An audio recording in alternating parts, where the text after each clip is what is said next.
fuerte abrazo y saludo a toda nuestra comunidad online. Y estoy bien contento y bien emocionado por compartir con cada uno de ustedes en este domingo. Acabamos de ver el anuncio de comunidades y estamos por comenzar esta nueva temporada de comunidades. Es una nueva dinámica, va a estar padrísimo. Tendremos comunidades para matrimonios, vamos a tener comunidades mixtas y comunidades para jóvenes de 25 y más. ¿Y qué es una comunidad? Entonces, en diferentes puntos de la ciudad se van a abrir casas en donde vas a poder asistir dependiendo de la comunidad que escojas, para poder hacer amigos y crecer juntos en el conocimiento de la palabra. Entonces va a estar buenísimo, vamos a pasarla muy bien. Puedes registrarte ahí en el módulo. Y bueno, ya estoy predicando y no me he presentado, siento el gusto de conocerte. Mi nombre es Amurabi y soy tan feliz de ser parte de Iglesia Ancla. Y quiero, igual, ayúdame a celebrar a todos nuestros VIPs con un fuerte aplauso. Si tú nos visitas por primera vez, deseamos con todo el corazón que puedas hacer de Iglesia Ancla tu casa. Si en la transmisión nos ves por primera vez, escríbenos en los comentarios. Queremos celebrarte, queremos conocerte. Y bueno, ¿estamos listos? Súper, porque yo no. Bueno, vamos a leer la Biblia en Lucas 5. Lucas 5 va a aparecer en la pantalla y quiero invitarte a que te pongas sobre tus pies. En este pasaje de la Biblia, Jesús estaba predicando en la orilla de la playa. Entonces dice que ve dos barcas que estaban desocupadas y le dice a los dueños de las barcas que se las presten, que se alejen un poquito para que pueda ver a todas las personas, a toda la multitud que estaba reunida ahí. Jesús les da un sermón, les enseña, les da una enseñanza y después se sienta en la barca y llama a Simón. Aquí entra en escena Simón, que después lo conocemos como Pedro. Y entonces llegamos a este pasaje y dice así: cuando Jesús terminó de hablar, le dijo a Simón: ahora ve a las aguas más profundas y echa tus redes para pescar. Maestro, respondió Simón, hemos trabajado durante toda la noche y no hemos pescado nada, pero si tú lo dices, echaré las redes nuevamente. Y esta vez, fíjate lo que pasó, y esta vez las redes se llenaron de tantos peces que comenzaron a romperse. Un grito de auxilio atrajo a los compañeros de la otra barca y pronto las dos barcas estaban llenas de peces a punto de hundirse. Cuando Simón Pedro se dio cuenta de lo que había sucedido, cayó de rodillas delante de Jesús y le dijo: Señor, por favor, aléjate de mí porque soy un hombre tan pecador. Pues estaba muy asombrado de la cantidad de peces que habían sacado, al igual que los otros que estaban con él. Sus compañeros Santiago y Juan, hijos de Zebedeo, también estaban asombrados. Pero entonces Jesús le dijo a Simón: no tengas miedo, de ahora en adelante pescarás personas. Y en cuanto llegaron a tierra firme, dejaron todo, di conmigo todo, dejaron todo y siguieron a Jesús. Ahí donde estás, acompáñame a orar. Y Señor, te damos tantas gracias porque nos das el privilegio de estar en tu casa.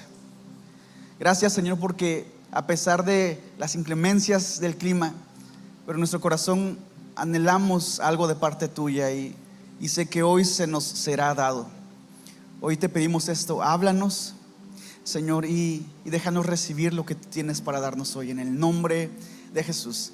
Amén y amén, amén y amén. Antes de tomar tu lugar, chócala con la persona que tienes al lado y dile: de regreso a casa, de regreso a casa, de regreso a casa. Si estás tomando notas, ese es el título del mensaje de hoy: de regreso a casa. Y quiero platicarte que allá en Oaxaca, y creo que en el sur del país es bien común que las familias vivan juntas, ¿no? De que los tíos y los abuelitos y todo. Entonces, donde yo vivía allá en Oaxaca, estaba mi casa, había una barda y después vivía un tío, ¿no? De repente a este tío le hacen una oferta de trabajo en otra ciudad. Entonces él acepta y se va. Pero antes de irse, este tío me dice: Amurabi, me llama y me dice: oye, Amurabi, quiero encargarte mi jardín.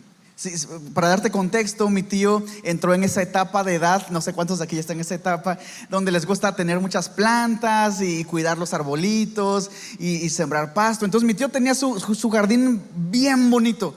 Entonces todo el pasto verde, árboles frutales, plantas. Y me dijo: Hammurabi, yo me voy, pero te encargo el jardín.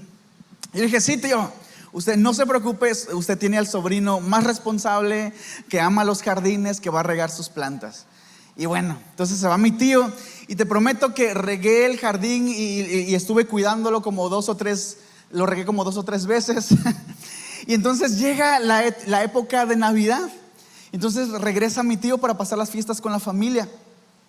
Y yo, apurado, cuando me enteré que regresaba el tío, me puse a regar las plantas y a regar el jardín y el pasto. Nada reverdeció, el pasto se secó, las plantas se marchitaron, los árboles ya se estaban secando, llegaron gatos callejeros a la casa, estaba hecho un desastre.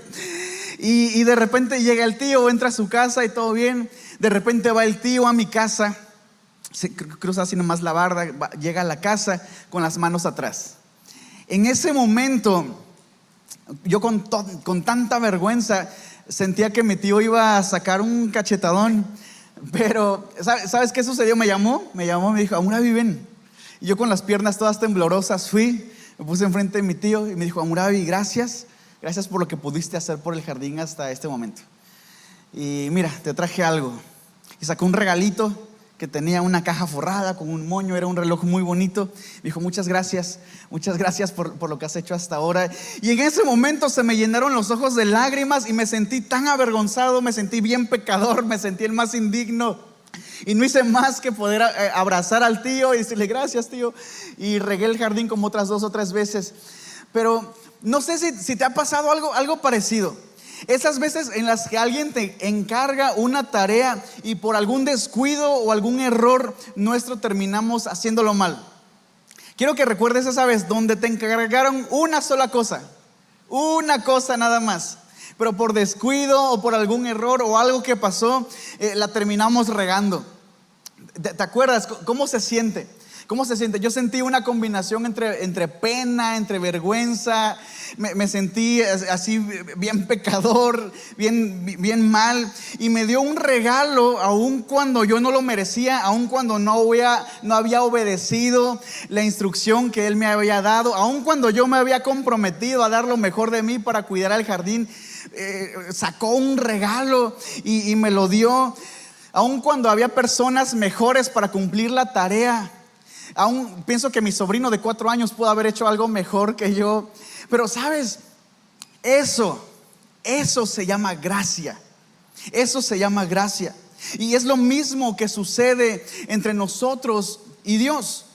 Aunque seamos las personas más ingratas del mundo, aunque nos sintamos los más indignos, los más inmerecedores, los más pecadores, aunque sientas y pienses que hay personas que merecen más que tú, pero Dios ha decidido verte, Dios ha decidido escogerte, Dios ha decidido abrazarte con tanto amor y con tanta gracia. Y por eso hoy estamos aquí. No por lo bueno que seas, no es por tus capacidades, no es por tu posición social o económica, sino es simple y sencillamente porque Él quiere y porque Él decidió amarnos. Sabes, cuando Dios da, Dios no da escasamente. Y me ha tocado experimentarlo en diferentes áreas de mi vida. Pero en esta área del perdón y de la gracia y de la bondad de Dios, cuando Dios derrama su gracia sobre nuestras vidas, Dios no derrama una gotita de gracia sobre nuestras vidas. Dios da abundantemente. Sabes, me encanta pensar esto. Hace un par de semanas tuve el privilegio de salir de vacaciones con mi familia y fuimos a la playa.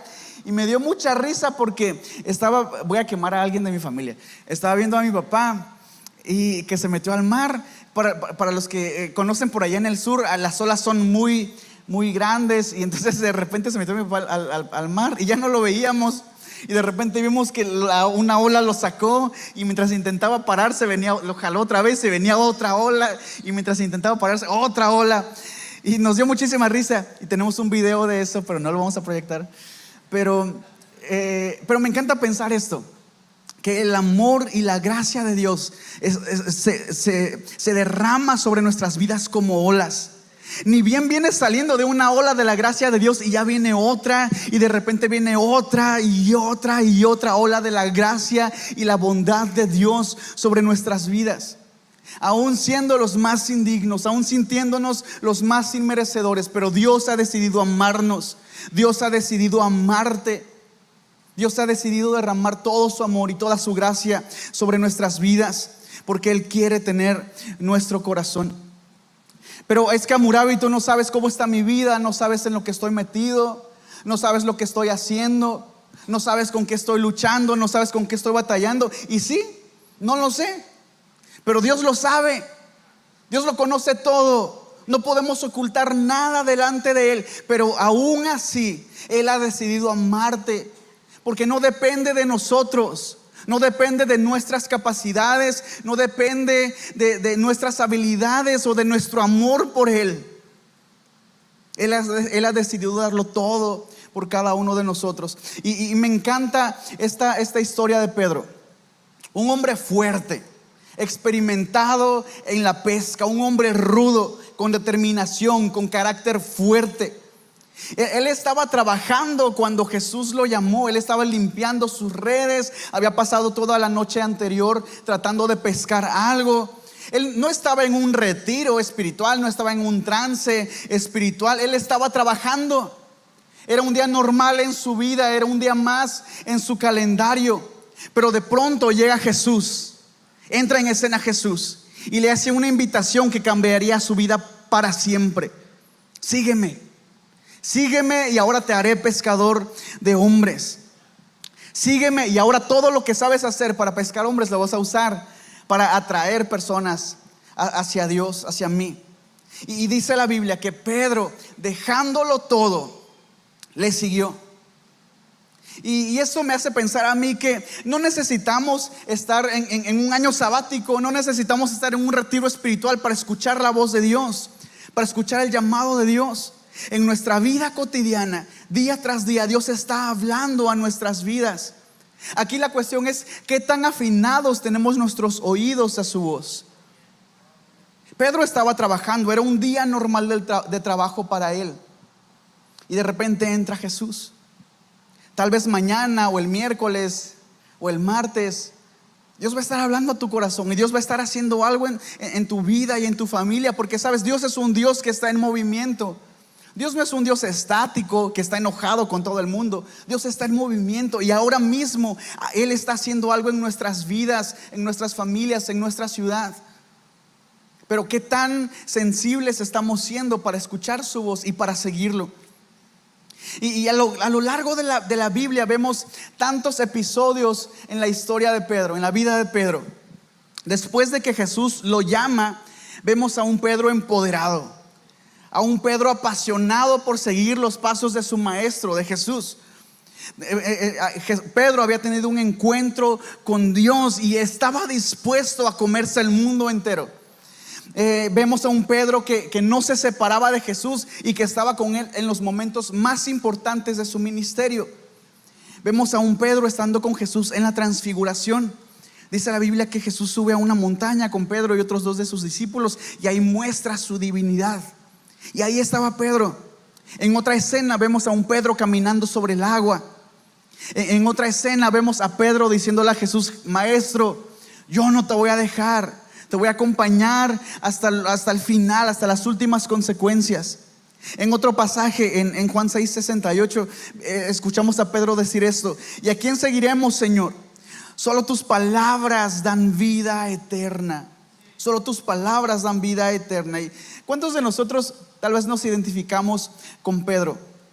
Que después de haber tenido este encuentro con el Señor, después de haber sido encontrados por Dios y de haber recibido a Cristo en nuestras vidas y de recibir su amor en nuestros corazones, entonces pareciera que hay un fuego y queremos comernos el mundo. Y entonces cambiamos hábitos, adoptamos nuevos hábitos, te comes la Biblia, pasamos tanto tiempo con Dios. Sabes, yo tuve un tiempo muy radical en mi caminar con el Señor. Tuve una temporada en donde inclusive agarré todos los discos que no eran cristianos que estaban en mi casa y los quemé.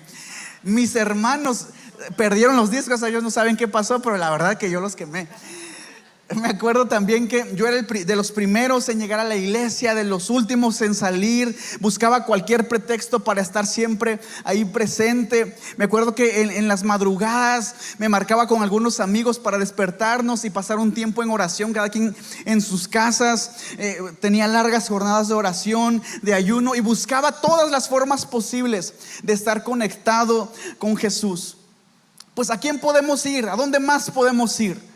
Si solo Él tiene palabras de vida eterna.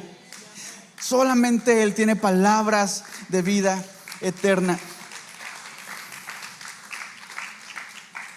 Y sé que tú y yo hemos experimentado esto: estar acompañados por Dios, sentir su abrazo, sentir su gracia sobre nuestras vidas, recibir el cariño de Dios para nuestras vidas, liberación, sanidad, restauración.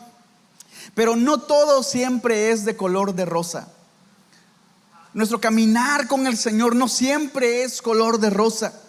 Y en la vida de Pedro lo podemos ver cuando arrestaron a Jesús. Entonces arrestan a Jesús, lo llevan a un lugar y empiezan a azotarlo, empiezan a lastimarlo, a pegarle. Y entonces Pedro previamente le había prometido a Jesús: Jesús, yo te voy a seguir. Yo te voy a seguir hasta las últimas consecuencias. Yo te voy a seguir hasta el final. Entonces Jesús le dice: ay, Pedro, antes de que cante el gallo, tú me vas a negar 3 veces. Entonces está esta escena de personas azotando a Jesús. Pedro está viendo desde lejos y de repente una señora lo reconoce. Ese hombre, ese muchacho es de los seguidores de Jesús, yo lo conozco. Y Pedro: yo no sé quién es él, me están confundiendo. Y de repente otra persona reconoce a Pedro, y después otra, y Pedro niega a Jesús 3 veces. Y de repente se oye cómo canta un gallo, y a Pedro le vienen a la mente estas palabras de Jesús: antes de que cante el gallo, me vas a negar 3 veces. En ese momento Pedro cruza miradas con Jesús. Me imagino una mirada, no me imagino una mirada de Jesús de te dije. Más bien me imagino una mirada de ternura, de compasión.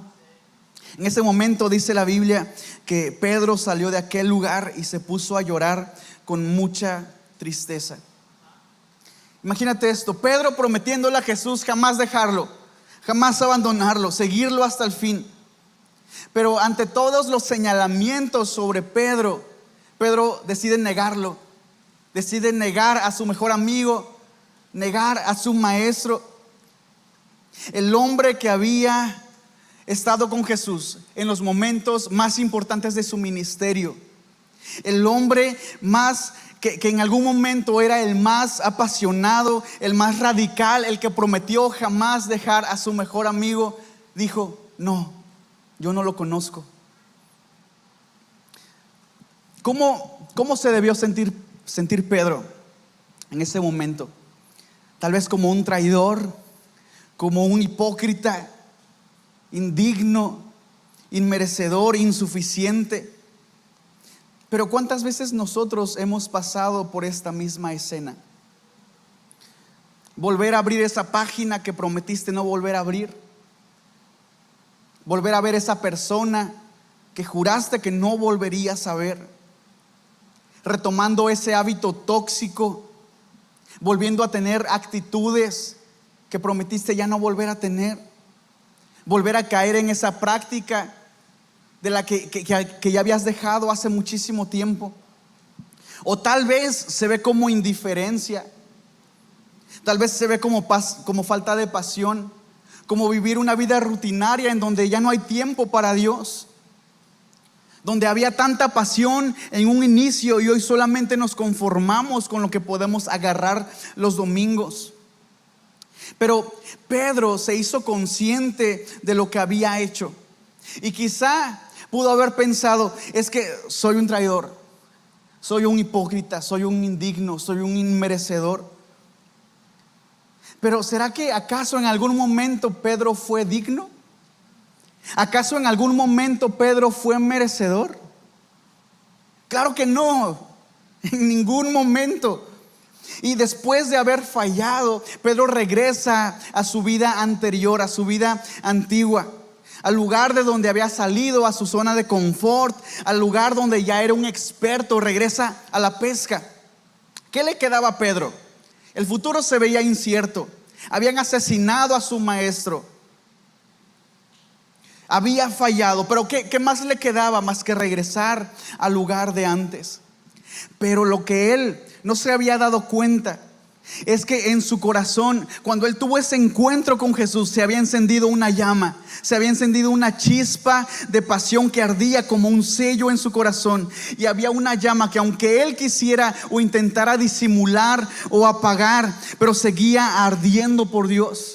Por más que se equivocara o intentara volver atrás, pero había un fuego que Dios había encendido en su corazón. Que un encuentro con Jesús había sido suficiente para que su vida fuera transformada para siempre. Yo quiero decirte esto: deja de intentar volver atrás. Deja de intentar volver al pasado. Deja de intentar volver a lo mismo de antes. Aun si sientes que ese fuego y esa llama en tu corazón se ha ido apagando, hoy el Señor te dice eso: yo estoy aquí y estoy para levantar tu rostro, para sacudirte el polvo y que puedas seguir caminando. No he terminado contigo y no te voy a soltar hasta que haga lo que te prometí.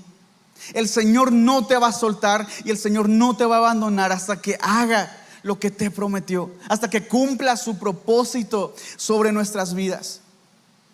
Y en Juan 21 se repite esta escena. En Juan 21 se repite esta escena. Pedro regresa a la pesca junto con los demás discípulos. Intentaron pescar toda la noche, estaban en el mar. Para este momento Jesús ya había muerto, Jesús ya había resucitado. Y entonces los discípulos están en el mar intentando pescar. Y de repente en el versículo 4 dice esto: al amanecer Jesús apareció en la playa, pero los discípulos no podían ver quién era. Entonces les preguntó: amigos, ¿pescaron algo? No, contestaron ellos. Entonces él dijo: echen la red a la derecha de la barca y tendrán pesca. Entonces ellos lo hicieron y no podían sacar la red por la gran cantidad de peces que contenía. ¿Te das cuenta? Es la misma escena del principio. Es la misma escena de cuando Jesús llama a Pedro. Entonces Pedro lo reconoce. Pedro se da cuenta: es Jesús, es mi amigo, es mi maestro. En ese momento Pedro se avienta al mar, empieza a nadar. Y cuando todos llegan a la orilla de la playa, Jesús ya los está esperando con una cena para poder pasar tiempo con sus amigos. ¿Sabes? Jesús está dispuesto a regresar por ti. Su amor no conoce límites. Él estuvo dispuesto a venir a este mundo, a caminar entre nosotros, a vivir entre nosotros, para que pudiéramos pasar una eternidad en su presencia, una eternidad con Él. No te sigas escondiendo, no lo sigas evadiendo, no lo sigas evitando. Vuelve a casa, regresa a casa. Jesús te está esperando y por eso te trajo aquí. Yo sé que si tú estás aquí es porque estás buscando algo de parte de Dios. Y si estabas buscando una señal y si estabas preguntándole a Dios: Dios, ¿aún hay algo para mí? Creo que esta es la respuesta de Dios para tu vida. Hay tanto propósito. Hay tanto que Dios quiere seguir haciendo en tu vida, en tu familia, en nuestra ciudad. Su gracia es suficiente. Y si mañana te vuelves a equivocar, mañana habrá la gracia suficiente para poder cubrirte y para poder abrazarte. ¿Lo merecemos? No. ¿Somos dignos? No. Pero entonces, ¿por qué alguien estaría dispuesto a amarme así? Simple y sencillamente porque Él quiere y porque Él lo ha decidido. Esa es la razón. Esa es la razón. Hoy déjate alcanzar, déjate abrazar. Y quizá tienes que hacer cambios en tus hábitos. Quizá tienes que adoptar otros nuevos hábitos en tus relaciones. Hazlo, no lo dudes, hazlo. Haz lo que tengas que hacer. Pedro fue restaurado en su fe. Fue restaurado en su fe. Conocemos el resto de la historia. Jesús afirma a Pedro 3 veces, las mismas veces que Pedro lo negó, le recuerda su llamado, lo afirma, lo empodera. Y Pedro fue restaurado, fue un misionero que fue a tantos países, escribió algunos libros de la Biblia y murió como mártir por amor a su Salvador, a su Maestro. Hay tanto futuro para ti. Hay tanto que Dios quiere hacer contigo y conmigo. Hay tanto hay tantos planes que siguen en pie para nuestras vidas. Él quiere restaurarnos. Él quiere que vuelvas a revivir esos sueños que quizá hoy han estado apagados. Él quiere volver a encender esa llama en nuestros corazones. Él quiere que vuelvas a tener visión. Él quiere que vuelvas a soñar con los planes que Él ha dicho sobre ti, sobre tu familia, sobre tus finanzas, sobre tus hijos, sobre tu matrimonio. Hay restauración, hay sanidad, hay liberación. Hay tanto que Dios quiere darte, pero no te sigas escondiendo. No te sigas escondiendo. Así como Pedro tuvo un encuentro con Jesús y en ese mismo lugar, tiempo después, Jesús vuelve a encontrarlo y a llamarlo. Creo que muchos en este lugar hemos tenido un encuentro con Dios. Y muchos en este lugar hemos recibido algo de parte de Dios. Y quizá por mucho tiempo has estado lejos. Pero hoy, en esta misma casa, la mesa está servida. Jesús ha preparado un banquete para que hoy tú puedas venir y puedas recibir y sentarte a la mesa con Él. Estoy 100% seguro que Jesús no te va a recibir con condenación. Jesús no te va a recibir con regaños. Él está dispuesto. Él ya hizo todo. ¿Sabes qué fue lo que hizo Pedro? Él solamente respondió a lo que Jesús ya tenía preparado. Más allá de juzgarte, Jesús quiere sanarte, quiere restaurarte, quiere recordarte tu llamado, tu propósito y empoderarte para seguir adelante. Y ahí donde estás, quiero invitarte a que te pongas sobre tus pies. Quizá en este punto de la vida te sientes cansado. Si te soy muy honesto, últimamente me ha costado soñar, me ha costado visionar. Han sido meses difíciles personalmente, pero estoy 100% seguro que hay tanto que Dios quiere depositar sobre nuestras vidas.